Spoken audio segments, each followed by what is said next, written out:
Every good story needs a hero. When the Sundering ripped apart the continents of Azeroth, we Pandaren thought that the rest of the world had been utterly destroyed. But as the centuries passed, one young explorer decided to see what was out there. His name was Liu Liang, and he set out to discover the world on the back of a turtle. We celebrate his bravery with statue and song, but if you were actually there, on the beach that very day, well, I'm sure he looked quite silly indeed. Oh, how the Pandaren laughed at him. But Liu Lang was more clever than anyone thought. Sea turtles always return to the beach where they were born. And so, despite the mists that envelop our land, he always had a way home. Every few years, he returned, with tales of mysterious cities in the sand, nomadic people living on endless grassy plains, a great empire under the ice, and a magical kingdom gilded in gold. Each time he returned, more and more Pandaren answered Liu Lang's call and joined him on his growing turtle. They were the bravest among us, the explorers, the adventurers. And that is the lesson of Liu Lang, my friend. Everyone always laughs at the explorer. They always laugh until he returns.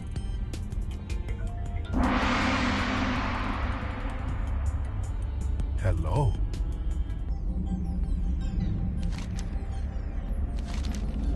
Jade Serpent guide you. What do you fear most in this world? Have you conquered your fear? Or has your fear conquered you?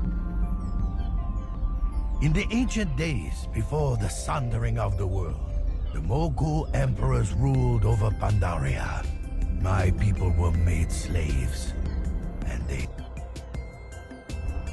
Mogul were masters of pain and torture, of dark magics and brutal weapons. No Pandaren, Hosen, or Jinyu could resist the power they held. And my people were afraid. It was the Mogul who built the Serpent's Spine. The most unlucky of slaves were sent to aid in its construction and defense, to be fodder for the Mantid. And my people were afraid. As the Empire grew, the Mogul began to experiment with the secrets of the Veil. They crafted terrible weapons of living flesh and stone, and my people were afraid. In their hubris, the Mogul never foresaw that their downfall lay in wait, not among their enemies, but among the oppressed, the day that one slave stood and was no longer afraid.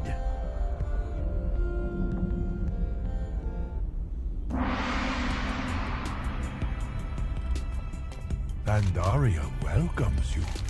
Eyes open, always be learning. What is the source of your power? Think carefully before you answer. Many adventurers point to their weapons, or their equipment, or to tomes of arcane might.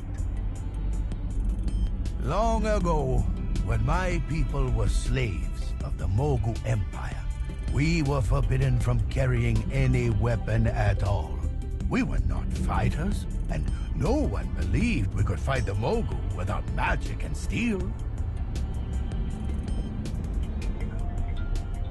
Until Kang, the Fist of First Dawn, opened our eyes. One day, the beloved monk issued a challenge to his fellow slaves. "Hit me!" he called out. Surprised, the beleaguered Pandaren slaves tried to strike Kang. One by one, they failed. For he intercepted their blows like a dancer and sidestepped their attacks like a reed in the wind. Our backs are hardened by the whips of the Mogul, he told them. Our arms are powerful from building their fortresses. Our minds are sharp from working alongside our enemy. You think the Mogul are stronger? I say we are their strength. The farmers, the bricklayers, the shepherds, the smiths, they all bowed before Kang. Teach us, they said. Teach us to fight. And when they rose as warriors. Your voice, your hands, these are the tools of true heroes. Use them well, and you can change the world.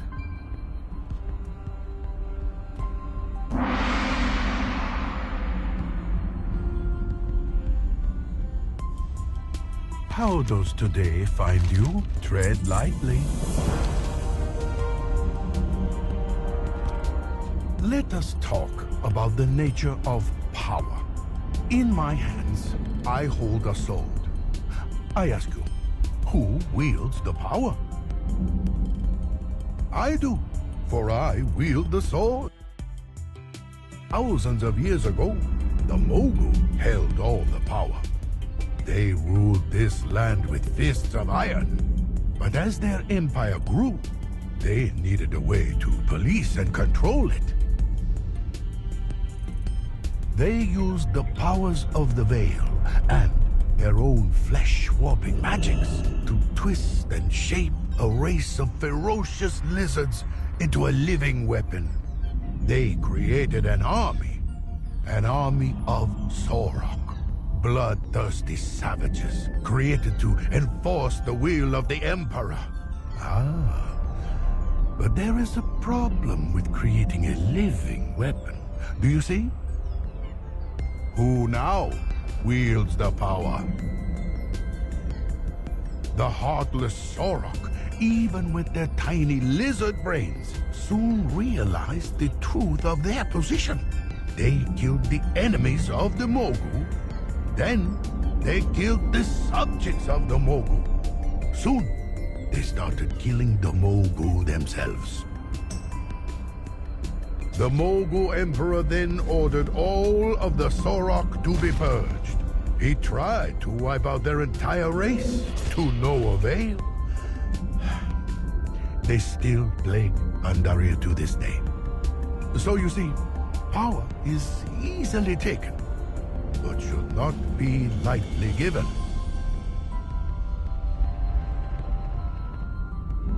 Oh, I seem to have lost my sword.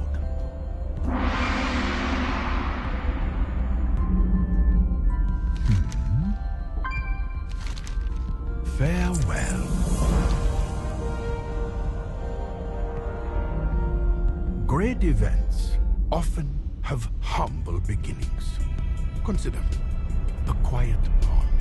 Still, the water is like a sheet of glass. Until I throw a stone. Such a small thing. But soon, ripples engulf the whole of the lake. The Jinyu also have humble origins. Once primitive creatures, they were fortunate enough to live near the enchanted pools within the veil. The magic of the pools expanded their minds and grew their bodies until they became one of the great ancient cultures of Pandaria. The wisest of the Jinyu are very wise indeed. They can speak to the rivers the way you and I would consult our elders. In the whispering waters, they can hear the future.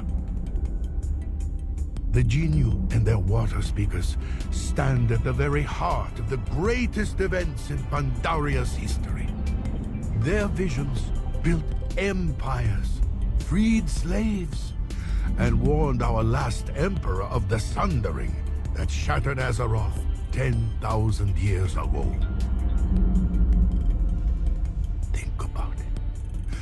The smallest voice can change the world. Consider that, friend, the next time you decide to start throwing stones.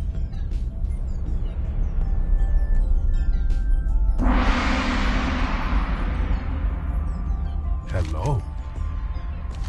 Tread lightly.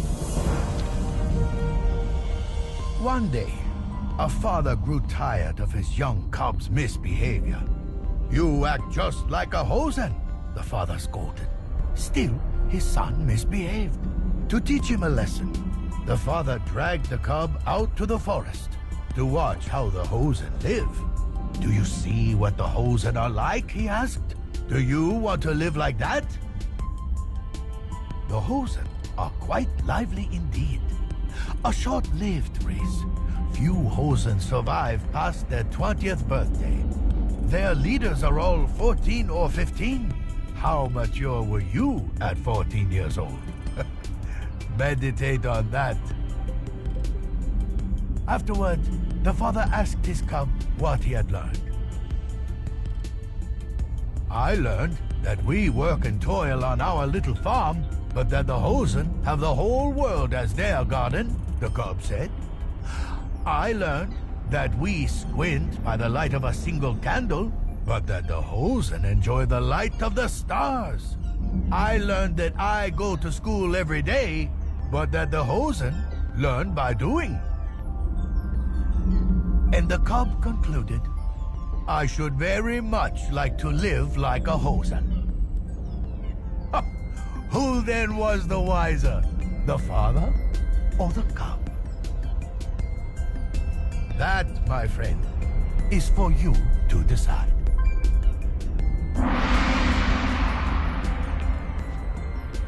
Greetings. Eyes open.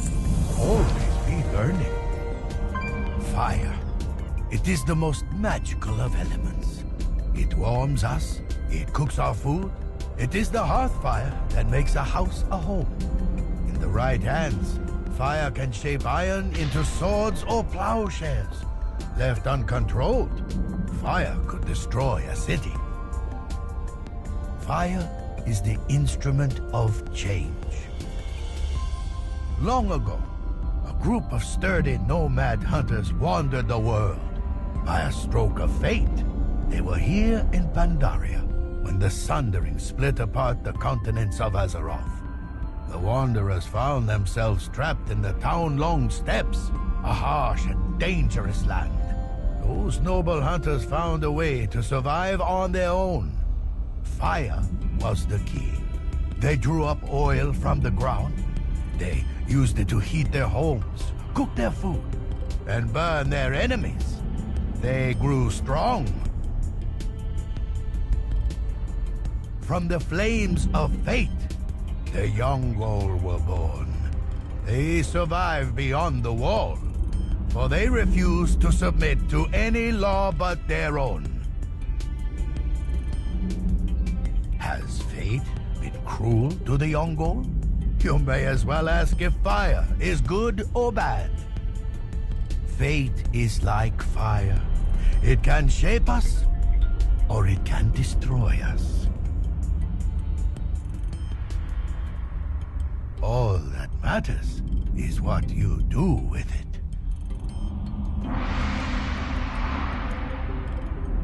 Pandaria welcomes you. Farewell. Ah, you wish to learn of our last and greatest emperor, Xiaohao. Oh, my friend, I do not have the time here to recount all of his adventures, but his actions 10,000 years ago resonate to this very day. We know that he purged his doubts in the Jade Forest, that he cleansed himself of despair in the Krasarang Wilds, that he overcame his fear in the town-long steppes, and that he defeated anger, hatred, and violence high in the mountains of Gunlai. This is known, and there are temples to mark these most sacred of places. But I want you to imagine standing in this very valley on the day he returned from his journey. Imagine being here when the gates opened for him. By then, our Emperor was a creature of pure light. No doubts, no fears, no hatred. It is said that all the trees in the Vale blossomed as he entered, and continue to blossom to this day.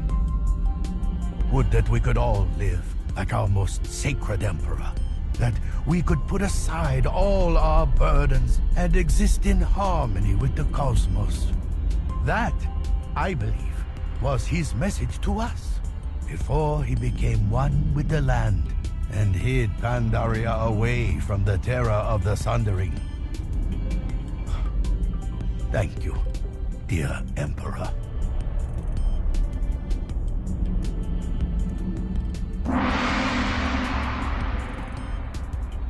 Greetings. Every good story needs a hero.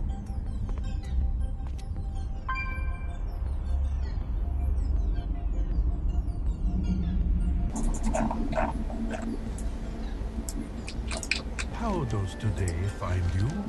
Every good story needs a hero. Oh, my student. You will... Be warned. The Pandaran frontier is littered with the graves of former pupils. The Manted are harsh teachers. Every generation, the Manted swarm the Serpent Spine Wall in great numbers. They murder men in Pandaran, so we kill many times their number in return. In each generation, they attack once more. Why do they do this? We Pandaran do not know. Our ancient writings indicate that the Manted have always been here. They predate even the Mogul. Where did they come from? We Pandaran do not know. Perhaps if you were to befriend the Manted and earn a reputation among them, they would teach you their secrets. But I warn you, nobody has ever befriended the Manted. Here is what the Pandaran do know. By massacring our people, by slaughtering tens of thousands of Pandaran, they have taught us the value of life.